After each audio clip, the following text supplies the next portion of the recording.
حدیث میں ہے، باقاعدہ کئی حدیثیں ہیں سید عالم صلی اللہ علیہ وسلم کی کہ روحیں گھروں پر آتی ہیں.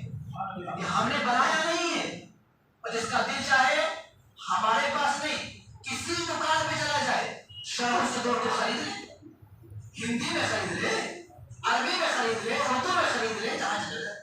میرے پاس اگر آپ کو شک ہے کہ میں نے کتاب بنائی ہے تو شرح صدور لکھنے والے امام سیوطی 400 سال پہلے کے ہیں، اور ایسے عالم دین ہیں کہ شرق و غرب، شمال و جنوب، عرب دنیا میں ہر جگہ ان کو پڑھا بھی آتا ہے اور پڑھایا بھی جاتا ہے. اللہ کے مقرب بندے ہیں وہ. ان کی کتاب اٹھا کے دیکھو کہ روحوں کے بارے میں انہوں نے کیا لکھا اور کن کن حدیثوں سے کیا نقل فرمایا ہے.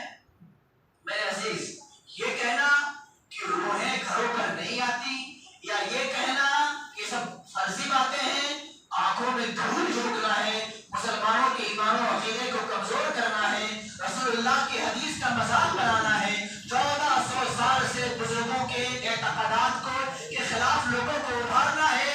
تمہیں نہیں معلوم ہے تو اپنے نہ معلوم ہونے کا انکار کرو کہ مجھے نہیں پتا ہے. اللہ کے نبی محمد رسول اللہ صلی اللہ علیہ وآلہ وسلم کی پیاری پیاری حدیث سنو.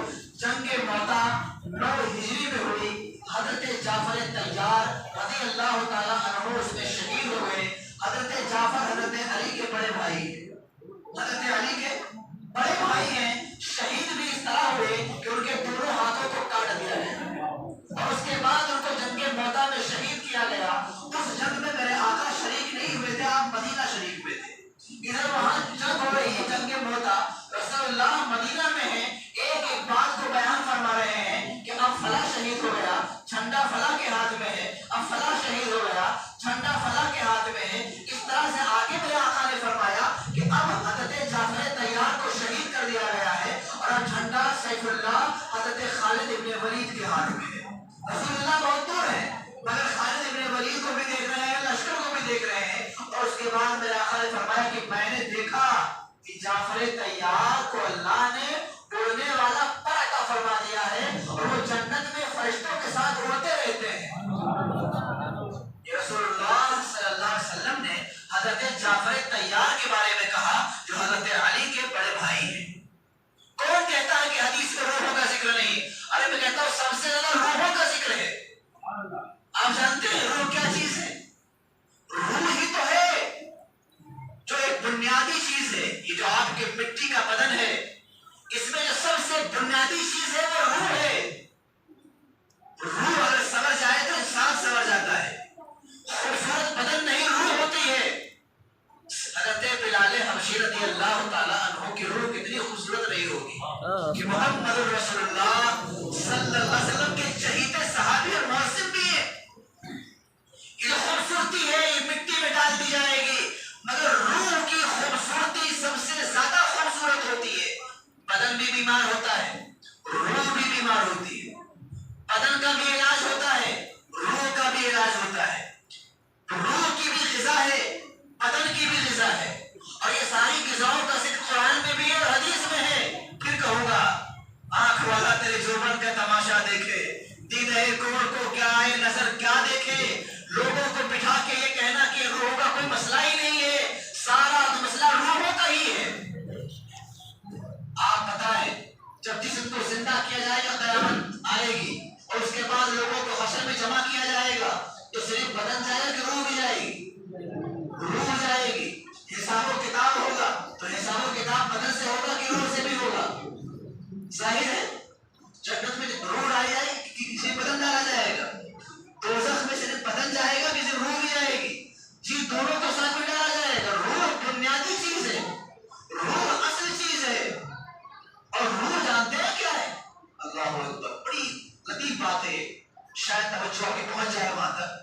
کائنات کو پیدا کرنے سے پہلے اللہ تبارک و تعالیٰ نے روحوں کو جمع کیا تھا، روحوں کو جمع کیا تھا. اس کا ذکر پارہ نمبر 9 کے اندر ہے. اللہ نے ساری روحوں کو جو قیامت تک آنے والی تھی، ساری روحوں کو جمع فرمایا تھا، اور اس وقت فرمایا تھا الستو بربکم، کیا میں تمہارا خدا نہیں ہوں؟ یہ سوال روحوں سے کیا گیا تھا. ارے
دوبارہ پھر روحوں کو جمع کیا. اس میں ساری روحیں نہیں، نبیوں کی روحوں کو جمع کیا. اور اس کا ذکر پارہ نمبر 3 صفحہ نمبر 19 میں لکھا ہے. وَإِذَا أَخَذَ اللَّهُ مِيثَاقَ النَّبِيِّينَ لَمَا آتَيْتُكُم مِّن كِتَابٍ وَحِكْمَةٍ. پوری تفصیل ہے اس کے اندر.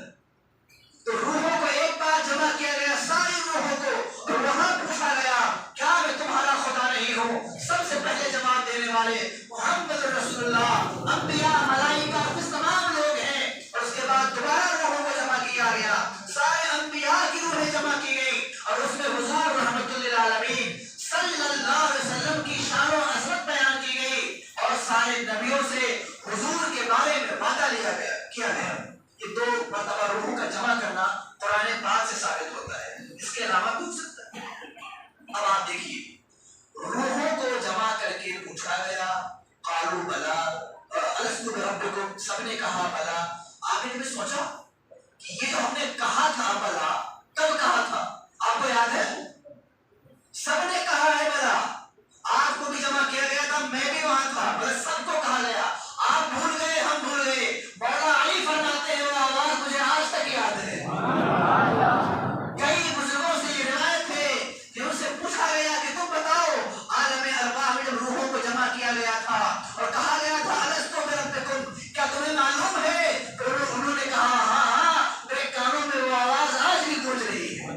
ظاہر ہے وہ زندہ دل لوگ ہیں، اعلیٰ مقام ہے، اعلیٰ مرتبہ ہے. تو ان حضرات کو وہ آواز ان کے کانوں میں ابھی تک گونج رہی ہے. میں آپ کو بتاؤں، یہ آواز آپ کے کانوں میں بھی گونج رہی ہے. ہر پیدا ہونے والے بچے کے کانوں میں یہ آواز ہے. جی ہاں، شاید اس کے بارے میں بھی سوچا نہ ہو آپ نے، میں کوئی تفصیل بنا دوں آپ کو. آپ نے کبھی غور کیا، بچہ جو ہوتا پیدا ہوتا ہے کسی گھر میں پیدا ہو، کسی کے گھر میں، مومن ہو، کافر ہو، مشرک ہو، کوئی بھی ہو، آگ کی پرستش کرنے والا ہو، سمندر و تالاب کی پرستش کرنے والا ہو، چاند سورج کی پوجنے والا ہو، کسی کو ماننے والا ہو، اس سے غرض نہیں. مگر جس کا یہاں بھی بچہ پیدا ہوتا ہے، اس میں ایک چیز آپ کو بہت توجہ کی بات لانی ہے کہ اس کے اندر اللہ تعالیٰ تجسس پیدا کرتا ہے. کیا پیدا کرتا ہے؟ تجسس. عقل آہستہ آہستہ آتی ہے، بدن میں طاقت آہستہ آہستہ. ہمارا سوال پہلے آتا ہے، یہ کیا ہے؟ پوچھتا ہے بچہ، یہ کیا ہے؟ یہ کیا ہے؟ یہ کیا ہے؟ اس طرح سے ننھا سا بچہ بچپن سے کیا کیا کیا پوچھ رہا ہے. جانتے ہو وہ ہر چیز کے بارے میں سوال کر رہا ہوتا ہے. آپ بتاتے ہو بیٹا یہ پیڑ ہے، بیٹا یہ پرندہ ہے، بیٹا تمہارے ابو ہیں، یہ تمہاری فلاں ہے. کیا آپ سکھاتے ہو اسے؟ مگر پھر بھی سوال ختم نہیں ہوتا اس کا. وہ پھر پوچھتا ہے یہ کیا، وہ کیا. حتیٰ کہ وہ 4-5 سال 10 سال کا بھی ہو گیا، سوال ختم. 50 سال کا بھی ہو گیا، سوال ختم. حتیٰ کہ مرتے مرتے کا سوال ختم.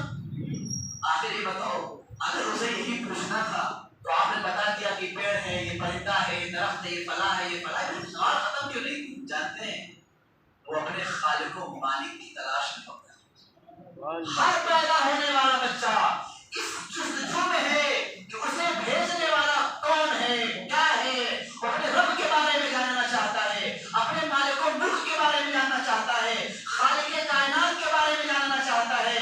اسلام بتاتا ہے کانوں میں اذان دے دو، پہلی آواز پہنچائے تو یہاں آیا نہیں ہے، بھیجا گیا ہے. میرا خالق سب کا خالق خدا ہے.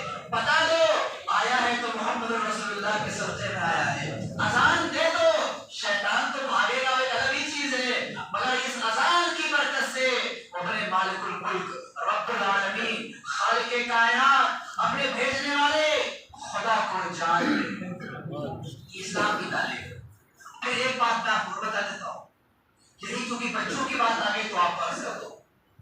بچے جب ننھے سے ہوتے ہیں، کسی کا بچہ ہو، تو جو آپ بتاتے ہو تو وہ مان بھی لیتا ہے. اگر آپ نے بچپن میں اپنے بچے کو دادا کو ابا کہنا سکھایا ہوگا تو وہ بچہ بڑا ہو کے بھی ابا ہی بولتا ہے.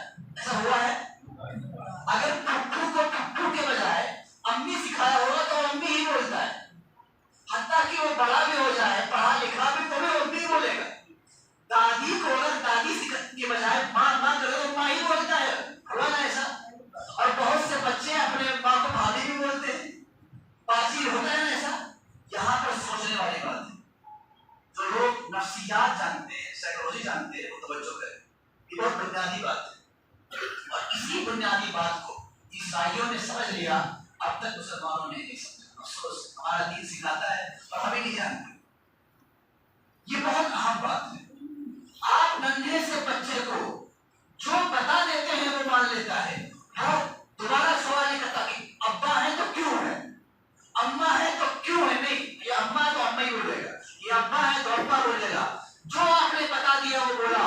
ایمانداری سے بتاؤ، جب آپ نے دادا کو باپ کہا تو بچہ بڑا ہو کر دادا کو باپ ہی کہتا رہا۔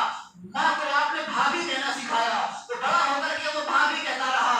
اگر بچپن میں ہی اسے اللہ کے بارے میں سکھا دو، رسول اللہ کے بارے میں سکھا دو، اسلام کے بارے میں سکھا دو، دنیا کے کسی کونے میں بھیج دو گے، وہ اللہ کا انکار کبھی نہیں کرے گا، اسلام کا مذاق کبھی نہیں اڑائے گا۔ بچپن میں سکھاؤ۔ بچپن کی سیکھی ہوئی چیز سب سے مضبوط ہوتی ہے۔ آدمی 1000 پڑھ لے جائے، کتنا بڑا ڈگری والا ہو جائے، مگر جو چیز بچپن میں سیکھا ہوتا ہے، جو عادت بنی رہتی ہے، اس کے منہ سے وہی نکلتا ہے۔ ہم نے بڑے بڑوں کو دیکھا ہے، عمر دراز لوگوں کو دیکھا ہے کہ وہ اپنے چچا کو ابا کہتے ہیں اور ابا کو چچا کہتے ہیں، اور برا بھی نہیں مانتے، حالانکہ پڑھے لکھے ہیں، ان کو معلوم پڑے کہ نہیں میرا جو ابا ہے وہ چچا ہے، جو چچا ہے وہ ابا ہے، لیکن پھر بھی تو سیکھ کے وہی بول رہے ہیں۔ ایمانداری سے بتاؤ، غلط تعلیم دو چاہے صحیح تعلیم دو، بچہ اس پر مضبوطی سے قائم رہتا ہے، تو کیوں نہیں اپنے بچوں کو بچپن میں اللہ کے بارے میں، رسول اللہ کے بارے میں، قرآن کے بارے میں، ایمان کے بارے میں، شریعت کے بارے میں، نبیوں کے بارے میں، صحابہ کے بارے میں کیوں نہیں سکھاتے؟ اگر ایسا سکھا دیا آپ نے تو آپ کا بچہ دنیا کی کسی گردش میں بھی رہے گا، انشاءاللہ اسلام کا علم بلند کرتا رہے گا۔